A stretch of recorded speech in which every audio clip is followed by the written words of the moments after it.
Film maker to film maker మళ్ళీ ఆ inspiration రావడం అన్నది it's such a beautiful place. నాకు తెలిసి industry is in a beautiful place and Telugu audience లెక్క ఏ ఆడియన్స్ లేదు వరల్డ్లో. అక్కడ కమర్షియల్ సినిమా, ఇక్కడ రూటెడ్ సినిమా, రియల్ సినిమా, కొంచెం కంప్లీట్లీ ఎస్కేపిస్ట్ సినిమా కూడా అన్నిటినీ ఎంకరేజ్ చేస్తున్నారు కాబట్టి I'm really happy. And sir was also saying you guys are having fun అని చెప్పేసి. నిజంగా it's a great time to have fun. And congrats Kiran, K ramp అయితే అసలు అదరగొట్టినట్టు.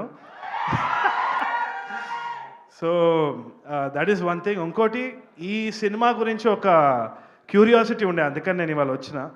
ఎప్పటి నుంచో వేణుబాయ్ వచ్చేసి ఇది he's been behind all these film makers left right centre. అంటే ఒక ఫిల్మ్ మేకర్ వచ్చి ఒక కథ ఉందని చెప్పంగానే ఆయన ఇచ్చే పుష్ అయితే వేరే లెవెల్ ఉంది. నేను అప్పుడప్పుడు వేణుబాయికి చెప్తే ఎందుకు చేస్తున్నావు ఇంత ఘనం, ఎందుకు కష్టపడుతున్నావు అని. బట్ ఆ కష్టం ఎందుకు చేస్తున్నావు నాకు ఇప్పుడు అర్థమవుతుంది. కంప్లీట్ ఒక వరంగల్లో ఇట్లా ఒక చేయి పెట్టుకొని ఇట్లా ఐదుగురు ఇట్లా తీసి ఇట్లా పెట్టేసిండు. So it's a complete Warangal product. Warangal is proud of you Venubhai. And అది చూస్తున్నప్పుడు కూడా I feel like I'm in that place. ఎందుకు వచ్చినా అంటే వేణుబాయ్ ఆల్రెడీ మాదొక సినిమా ఉన్నది, అదో వెరీ ఇంట్రెస్టింగ్ ఫిల్మ్, అది రాబోతుంది. వేణుబాయ్ సపోర్ట్ దానికి కూడా ఉంది. ఆ సినిమా జరిగేటప్పుడు కూడా ఈ సినిమా క్లైమాక్స్ గురించి చాలా హైప్ ఇచ్చింది. Last 30 minutes is going to blow your mind అని చెప్తా ఉన్నాడు. 15 సంవత్సరాల నుంచి ఆ ఊరు ఆ స్టోరీని ఇట్లా మొత్తానికి ఎవరికి తెలియకుండా మూసుకుపోయిందంట, దట్ పర్టికులర్ సీక్రెట్. అదేందో ఈ సినిమా చూస్తే ఆ last 30 minutes will blow your mind guaranteed అని చెప్పి ఎప్పటి నుంచో మన క్రూ నుంచి కూడా, కాస్ట్ నుంచి కూడా వినిపిస్తూ ఉంది.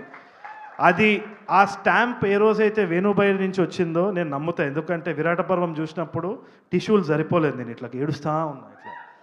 సో నాకు తెలిసి తప్పకుండా will entertain. And this film is not only about Raju and Rambai, Chaitubhai కూడా మస్తు చేసిండు. It looks so amazing. ఆయన ఇన్విజిబుల్ అనమాట. అండ్ ఆ బెడ్స్ దగ్గర ఒక లైన్ కొడితే ఆయన క్యారెక్టర్ ఏమో. So it will be very interesting to watch. So Akhil, you done a crazy job. You also, Rambai's character, you played really well అని అనిపిస్తుంది. It feels very real. So thank you so much for having me. All the best to the entire team. So మీరు climax ఏమై ఉంటుంది అనుకుంటున్నారు మీ guess ప్రకారం? మీకు ఒకవేళ కథ తెలిస్తే అది చెప్పొద్దు, మీరు ఒక హ్యాపీగా. మీమ్ నడుస్తుంది ఇంటర్నెట్లో, కానీ నేను దాన్ని అది ఇప్పుడు ఓకే, మీరు ఇప్పటి వరకు నాకు అర్థమైపోయింది. మీరు ఇప్పటి వరకు రియల్ లైఫ్లో చూసిన గ్రేటెస్ట్ లవ్ స్టోరీ ఎవరిది? ఐదర్ సెలబ్రిటీస్ అవ్వచ్చు, మీ ఫ్రెండ్స్ అవ్వచ్చు. నాదే నేను చూస్తున్నా, అయితేనే ఉంది. ఓకే.